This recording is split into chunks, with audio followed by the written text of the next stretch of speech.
Good afternoon, everyone, and thank you for joining Amphastar's second quarter 2026 earnings call.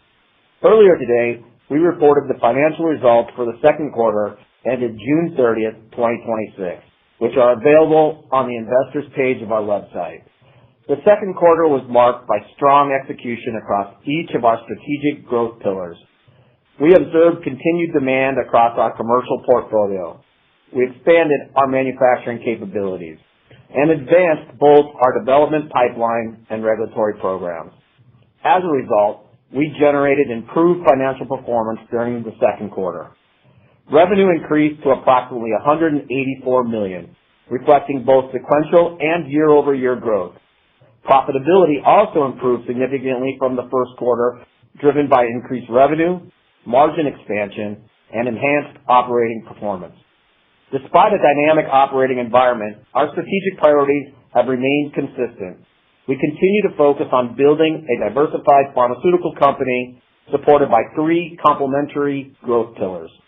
First, expanding and optimizing our branded and differentiated commercial portfolio. Second, advancing our pipeline of complex generic and biosimilar products. And third, progressing our proprietary development programs that have the potential to create significant long-term value. We believe this diversified business model provides multiple avenues for growth, enhances resilience, and reduces our dependence on any single product, market, or revenue stream. Turning to the first pillar of our growth strategy, expanding and optimizing our branded and differentiated commercial portfolio. We continue to make meaningful progress during the second quarter. Products such as Baqsimi and Primatene Mist remain central to our long-term strategy and continue to demonstrate strong consumer demand. Baqsimi remained an important contributor to our business. Total prescriptions increased approximately 17% compared with the second quarter of last year, demonstrating continued growth in patient demand. Baqsimi's net sales were approximately $45.5 million, a decrease of approximately 3% compared to the prior year quarter. The difference primarily reflects pricing, rebates, and commercial dynamics. Importantly, strong prescription growth continues to reinforce our confidence in the long-term strength of the franchise. In June, we also completed the third contract year following our acquisition of Baqsimi from Eli Lilly. During the contract year, Baqsimi generated $178.3 million in net sales, exceeding the $175 million threshold and triggering our first milestone payment to Lilly. Achieving this milestone reflects the continued strength of the franchise and the successful execution of our commercial strategy since acquiring the product. Our focus remains on expanding patient access, supporting continued prescription growth, and managing the business with disciplined commercial execution to maximize long-term value. Primatene Mist continued to demonstrate strong consumer demand during the quarter. Each in-store sales increased compared with both the prior year quarter and the first quarter of 2026, reflecting continued brand strength and market penetration. While reported net sales declined, the decrease was largely attributable to consumer ordering patterns and the timing of shipments associated with pricing discussions with certain retailers. We believe these were temporary channel-related effects rather than a change in consumer demand. Retail performance remained healthy throughout the quarter, reinforcing our confidence in the Primatene Mist franchise and the effectiveness of our marketing investments and commercial execution. At the same time, performance across our broader portfolio reflected the competitive dynamics that are characteristic of the generic pharmaceutical market. Glucagon sales declined compared with the prior year as a result of increased competition. We believe this underscores the importance of continuing to diversify our commercial portfolio and advance new products, which can create multiple sources of growth and enhance the resilience of our business over the long term. Furthermore, during the quarter, our manufacturing facility, Armstrong, benefited from the successful launch of our ipratropium bromide product in April. The launch further demonstrates our ability to advance technically complex generic products from development through regulatory approval and into commercial production, reinforcing a core capability that differentiates our platform. Based on early demand and the current competitive landscape, we believe ipratropium bromide represents an attractive long-term opportunity for Amphastar. We continue to invest strategically across our U.S. manufacturing network to strengthen quality and efficiency, expand automation and capacity, and prepare for upcoming pipeline products. As policymakers and consumers place greater emphasis on domestic pharmaceutical manufacturing and supply chain resilience, we believe our U.S.-based manufacturing footprint, combined with our vertically integrated development and commercialization capabilities, represents a meaningful competitive advantage. These investments not only support our current commercial portfolio, but also provide a strong foundation for future product launches and sustainable long-term growth. IMS, one of our subsidiaries, recently received an FDA warning letter related to the FDA inspection conducted in December 2025. Since the inspection, IMS has continued implementing corrective actions. We have responded to the FDA in a timely manner regarding our remediation plan and continue to work closely with the agency to address the items identified in the warning letter. The warning letter does not require IMS to stop manufacturing or distributing its products. While the remediation effort will require additional resources, at this time, we do not currently anticipate a material adverse effect on Amphastar's overall business operations, commercial portfolio, development pipeline, or sales. We remain committed to addressing the FDA's observations thoroughly and sustainably. Quality remains a fundamental responsibility throughout Amphastar, and we will continue strengthening the overall effectiveness of our quality systems. Turning to our third pillar of growth strategy, advancing our development pipeline, we continue to achieve important regulatory and clinical milestones during the second quarter. For our insulin aspart biosimilar and interchangeable program, we continue preparing for potential commercialization in 2027, subject to regulatory approval. We have also made meaningful progress with our proprietary pipeline. During the second quarter, we initiated the Phase 1 clinical program for AMP-101, our epinephrine nasal product. For AMP-109, our targeted oncology program, non-clinical studies are underway. During the quarter, we received constructive feedback from the FDA and are continuing preparations for regulatory interactions in the near future and an anticipated IND submission. Development activities are ongoing for AMP-110, our synthetic human corticotropin program, and AMP-107, our eye drop program for wet age-related macular degeneration and diabetic macular edema, as we look to advance both towards a future IND submission. While these programs remain in early stages of development, we believe they represent meaningful long-term opportunities. Leveraging our scientific, regulatory, and manufacturing capabilities, these programs have the potential to expand our presence into larger proprietary markets and create additional drivers of future growth and value creation. I will now turn the call over to Bill Peters, our CFO and Executive Vice President of Finance, for a more detailed financial review of the second quarter. Thank you, Dan, and good afternoon, everyone. In my comments today, I will discuss the second quarter results and then update some of our assumptions for 2026. Revenues for the second quarter increased 5% to $183.9 million from $174.4 million in the previous year's period. Ipratropium bromide inhalation, which we launched in April, led the growth with strong sales of $8.4 million. Baqsimi revenues decreased 3% to $45.5 million compared to $46.7 million in the prior year. An increase in units sold, contributing $6.9 million in sales, was driven by our continued marketing efforts.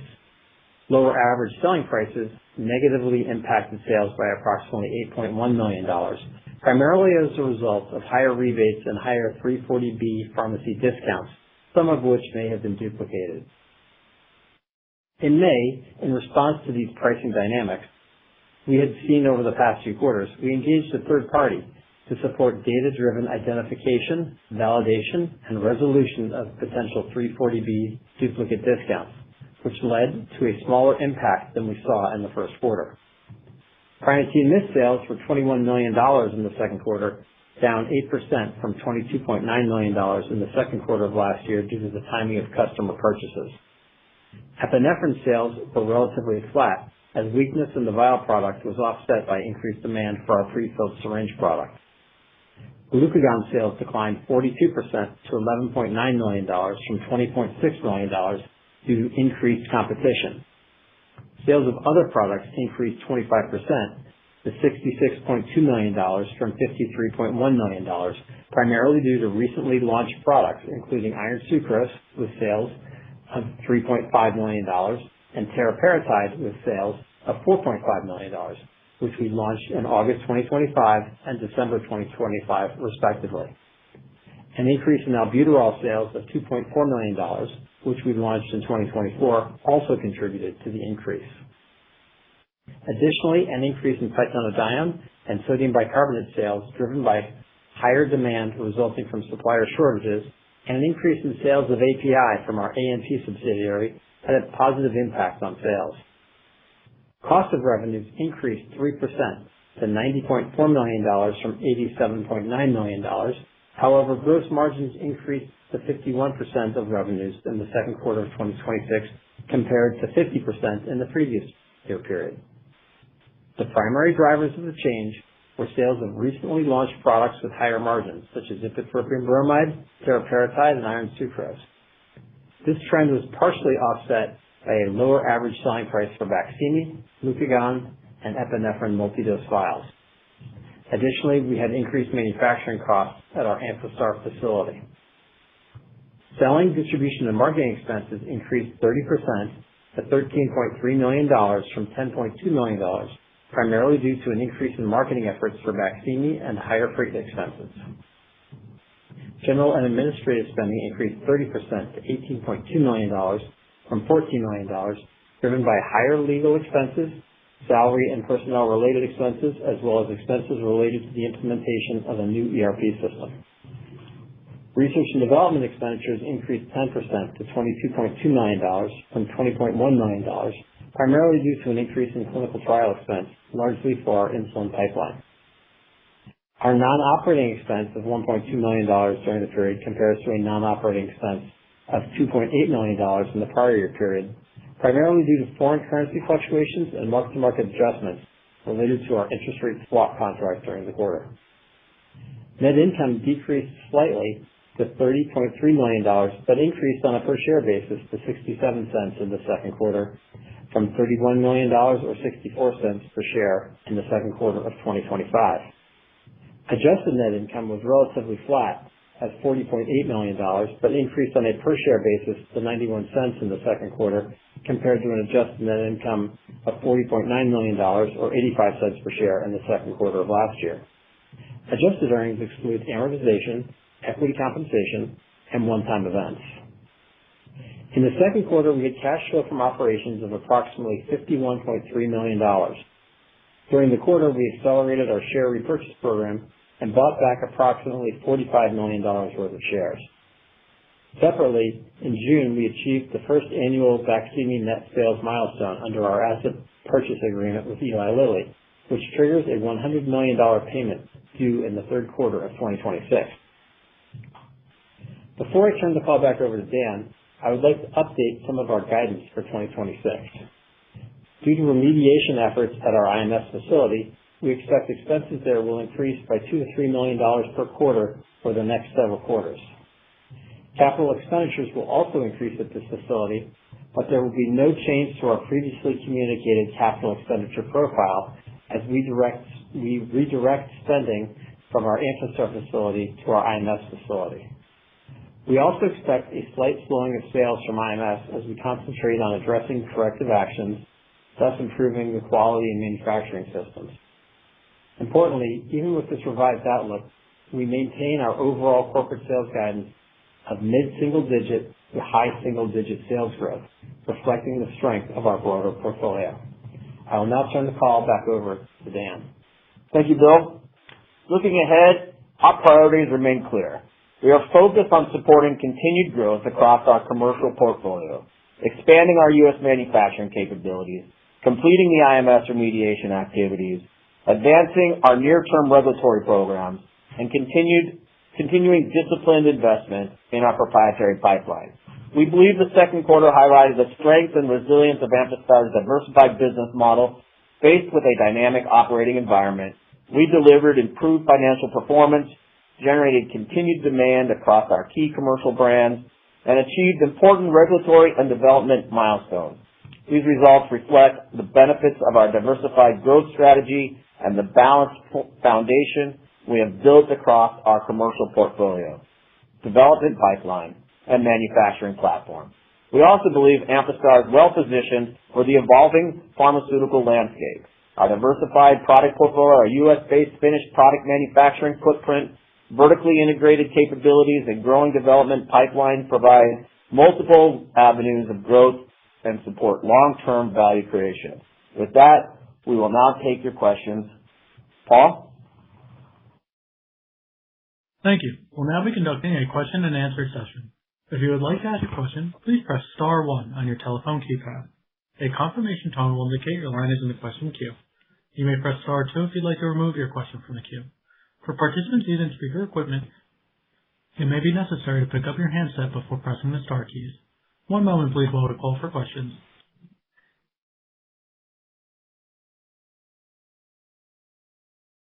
Thank you. Our first question is from Ekaterina Nyakova with J.P. Morgan. Thanks so much. So first question is just on operating costs. Can you just elaborate a bit on how we should think about spend from here and what both R&D and SG&A could look like over the next several quarters? And then a related question just on adjusted gross margins. Seems like there's been quite a bit of volatility in that number over the past few quarters. Just what's been driving that and what's a good baseline to use for gross margins in the second half of the year? Thanks. Yes. So there's a couple things driving the decrease in the first quarter. The primary thing was the Baqsimi discounting that we saw there that had a pretty negative impact. We had some better impacts in the second quarter as we began some procedures to mitigate that and hired an independent party that's going to help reduce that double discount. The second thing in the second quarter was that we had the launch of Exterpin, which is a higher margin product, so that really helped out a lot. So on a going forward basis, I would expect to see the coming quarter similar to this quarter, because remember we'll have higher Baqsimi sales next quarter, so those higher sales should offset some of the costs that we're expecting at IMS. Additionally, on the G&A and selling expense, I think the second quarter is also a good comp for those. But the R&D expense, we do expect that to tick up a little bit as a percentage of sales on a going forward basis. Thanks. Our next question is from Dennis Ding with Jefferies. Hi, thanks for taking the questions. I have two questions. Number one, remind us what's going on with the IMS facility that got the warning letter.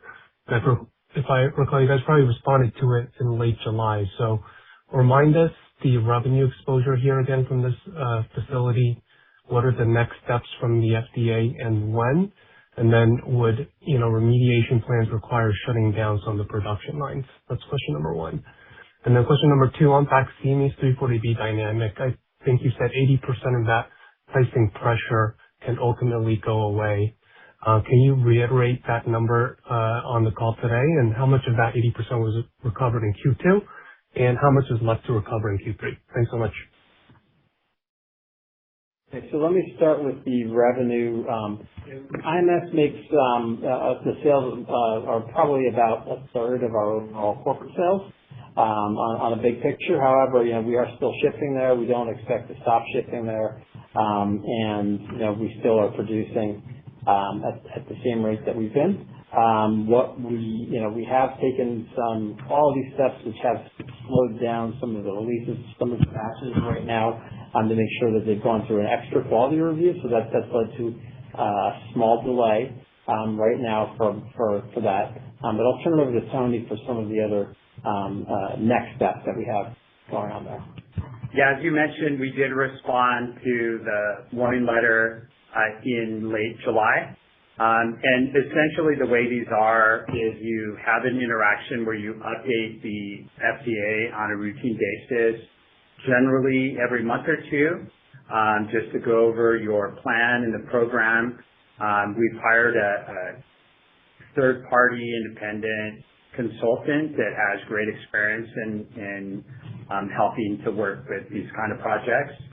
And we'll continue to just work with them, and if there are any remediation efforts, we'll work with them and keep the FDA in the loop with that. If there are any shutdowns, as you mentioned, which is definitely a possibility, then we'll do those as needed. We routinely do those now.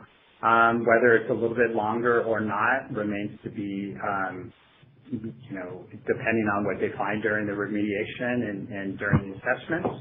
But we do routinely have those, so likely at this point, we don't have any expectation that there'll be any of those. But again, it sort of remains to be seen based on the assessments.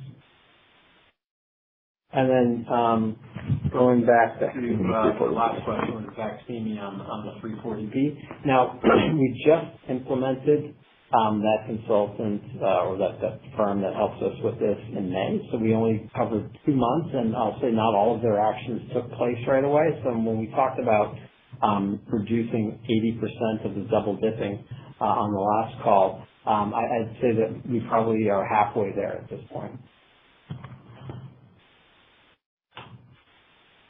Thank you. Our next question is from David Amsellem with Piper Sandler. Hi, this is Malcolm Marmon for David. Thank you for taking our question.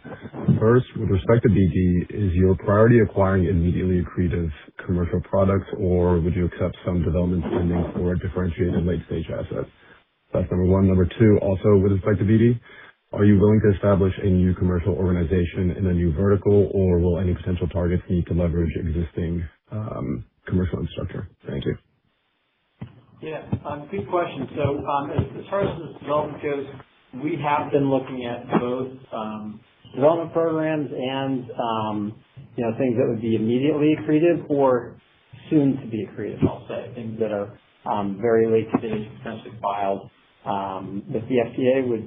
So right now, because we in-licensed 3 products last year that are early stage, our real focus and what we prefer to look at are things that would be either immediately accretive or accretive to earnings in, So that's the strong preference. However, we're looking at multiple things, and if we saw the right thing that was in early stage, we'd probably do that. But I think the cost structure of those is very different. So, for example, when we took a look at the 4 products that we in-licensed last year, the upfront cost was $2 million each, much lower than a vaccine or something else that's already on the market. And as far as new commercial verticals, we would consider new commercial verticals, but they would probably be in the areas where we have either some kind of planned products, such as these in-licensed assets that are in oncology, ophthalmology, and immunology. So those are the 3 areas that we would consider new verticals. So in addition to the endocrinology where we have vaccines, but I don't see us moving outside of those verticals. Thank you. Our next question is from Serge Belanger with Needham & Company. Hi, this is John on for Serge today. Thanks for taking our questions. So just a couple on your current product portfolio. The first being the generic Atrovent launch that came about in mid-April. I believe you've highlighted previously that you see this product capturing as much as 50 to 80% of the market. So curious what the early stages of the launch have shown thus far and whether you've narrowed that market share goal at this time. And then second, on glucagon, you highlighted that it's still seeing some competitive pressures. Although it increased a little bit in the second quarter over the first quarter, I'm curious if you think that this product is now at a stabilization period and could return to growth in the second half of the year. Thanks. Yeah, so Atrovent, generic Atrovent, we've got a nice market share, and we are closing in on that goal range that we have put out there, but we're not quite there yet. But we're really happy with where we are at this point, and that product launch has gone really well for us. As far as glucagon goes, we saw several new competitors come in over about an 18-month period, including all the way into late last year. So we, year over year, we haven't finished the decline. On a go-forward basis, that rate of decline we think will diminish. So the worst of that decline is over. However, we don't see this as becoming a growth product again. In all likelihood, it's something where we're finding that we think that the portion of the market that's for diagnostic has will grow slightly, but the portion that's for the anti-hyperglycemia will continue to decline somewhat. So we don't see this as being a growth thing. It's going to decline, but the decline is more muted than it's been over the last several quarters. Great, thank you. Our next question is from Jason Gerberry with Bank of America. Hi, this is Melanie on for Jason. Thanks for taking our question.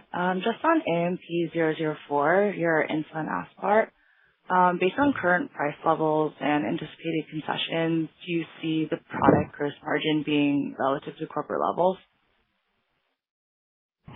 Yes, this is something that we think will probably be at or slightly below the current corporate gross margin levels, given the competition that we see in there today. However, it is still being something where we have a fairly large sales potential for us. So we think the sales will be meaningful for us.